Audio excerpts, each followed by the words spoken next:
Do you like the social medias? Do you like true crime? I know you're here for true crime, but how far would you go to create some true crime? Would you do weird things for clicks? How about kill your mom and your stepdad? Well, Sarah Grace Patrick actually did that. And I think she did it for weirdness. Clicks, but also weirdness. So let's get spooky.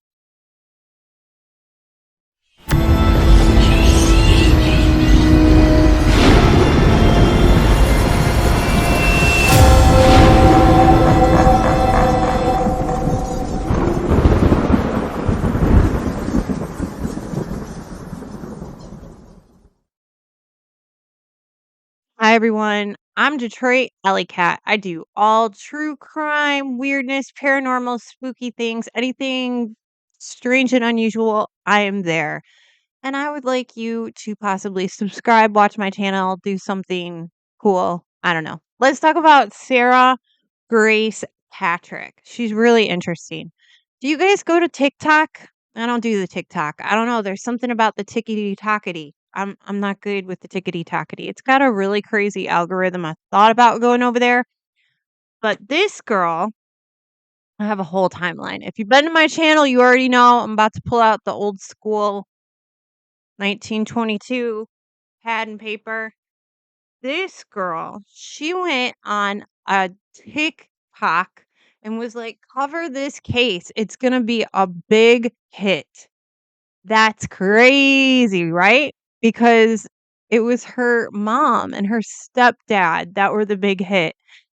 And then, let me tell you, I'm acting excited, but this is just crazy. This girl goes on her TikTok and makes the cringiest content, crying, begging for views, basically showing like memorials of her mom and her stepdad. And then she is arrested for their murder. And I want to talk about it.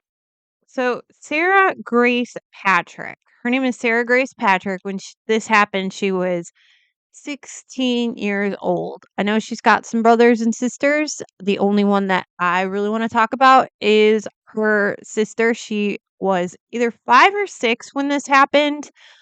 And the only reason I'm going to bring her up is she's the one who actually found her parents' bodies. Okay, so let's talk about the timeline. February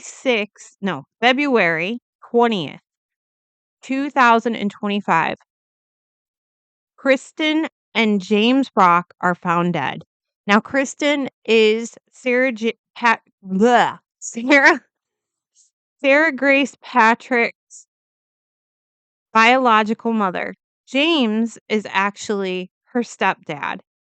Kristen is 41. James is 45. His nickname is Jamie. They were shot to death and they were in Carroll County, Georgia. Just so you guys know, Carroll County, Georgia is actually about 45 to 55 miles east, or is it west? I think it's west. It's west. It's west of Atlanta. Now, just so you guys know, everybody bases where they live on where Atlanta is in Georgia. I don't know why they do that, but they do. Savannah's on one side of the state, Georgia's or Atlanta's on the other. And I used to actually live in Georgia. I love Georgia. Atlanta is the closest you can get to not southern inside of Georgia. It's kind of like a big city. It's very Chicago in the southern state. I don't know. It's really cool. I like it. All right, but Sarah is 16 at the time that her parents, her mom and her stepdad are found.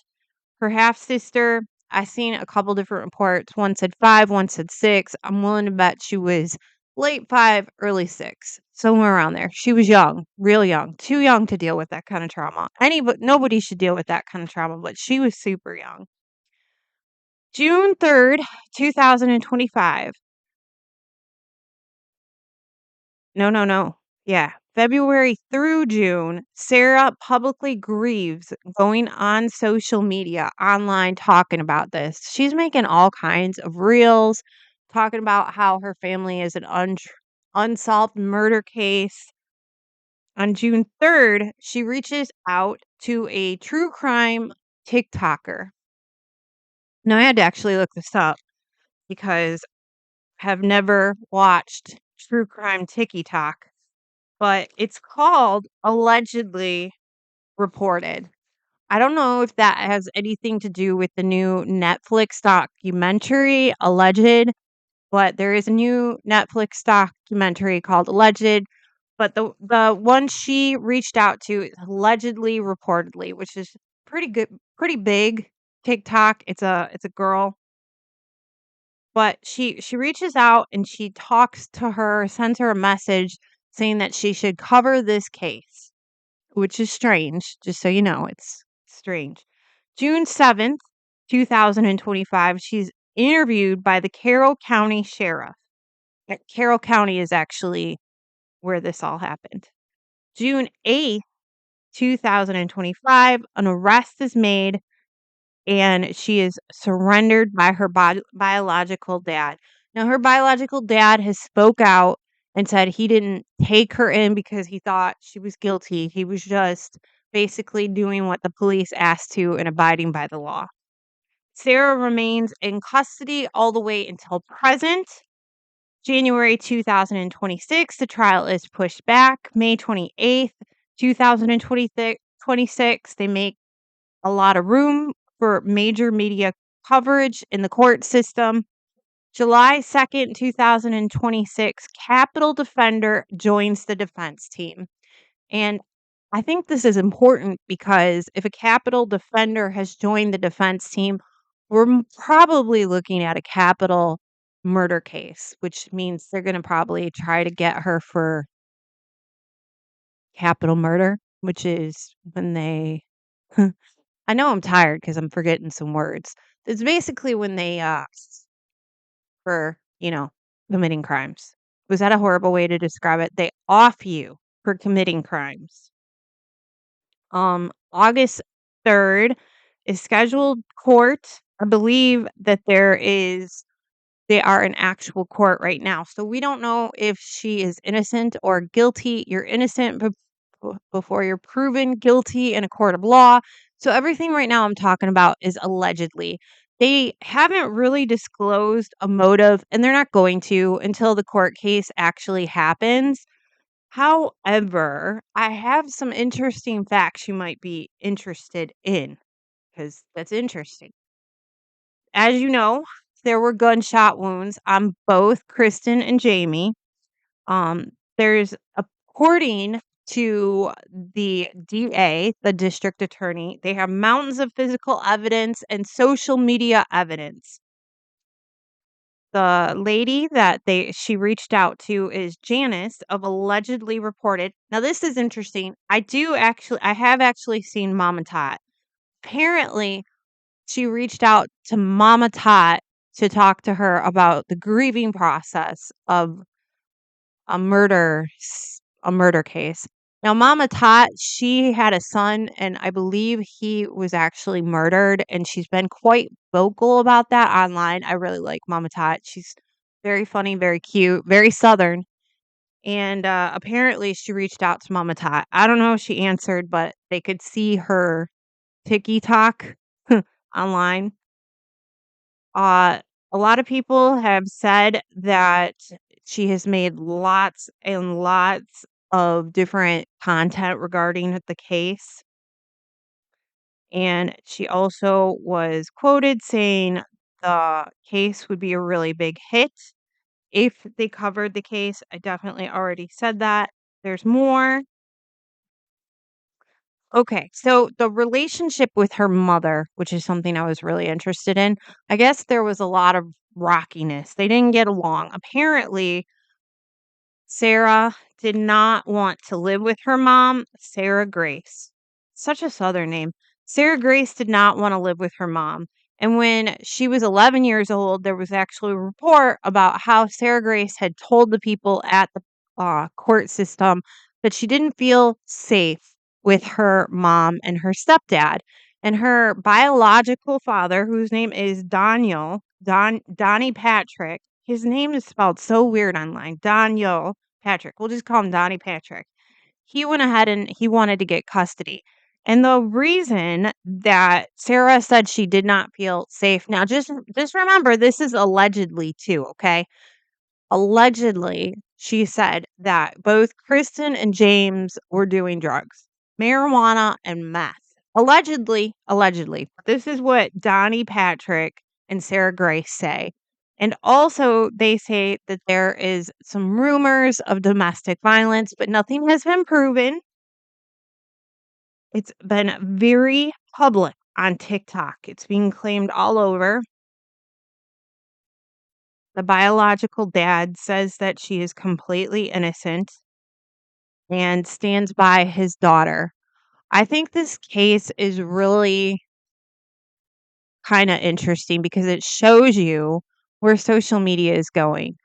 I think that it's going to be something that we should watch in the headlines, and it's going to really be, I hate to say interesting over and over and over again, but it is like really interesting because, like, I really don't know what her motive was. I read that, there's possibly her drug use, domestic violence, but she went online and literally made these big long TikToks about how she loved her stepdad and she loved her mother and she's always going to think about them. And also, when they did the funeral, she put up video of the funeral, video of health at the it was crazy. There's lots of really things. I have not gone on TikTok. Now, the last thing I heard was that TikTok was owned by China. So if it is owned by China, there's probably a very good chance that Sarah Grace's TikTok is still live. I should go on there and check it out, but I did not. So if you want to see what she put up and find out how cringy it is, then it's Sarah Grace. That's her actual TikTok name. And also, I do know that the psychologist attached to this case has put in some evidence that is supposed to be psychological, that's supposed to be working in her defense.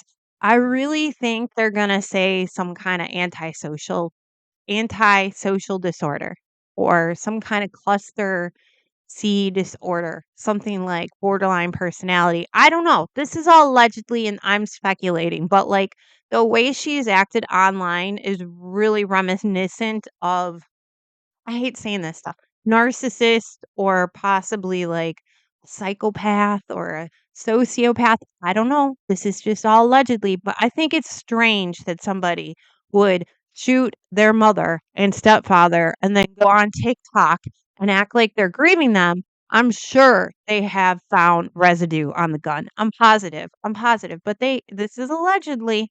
I just think that they wouldn't have taken her into custody for this long if they didn't have a lot of solid evidence. I think that they're going to try to claim some insanity, psychological thing, and I really feel sad for the family.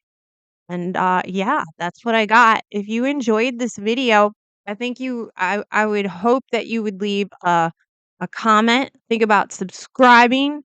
Think about liking, think about watching it 15 times in a row and then just telling me how cool I am. Just give that a shot, okay? But more than anything, I want you to stay safe, stay spooky, and I'll cover this some more when we see it in court, which is right now. So, have a beautiful day. Thank you. Bye.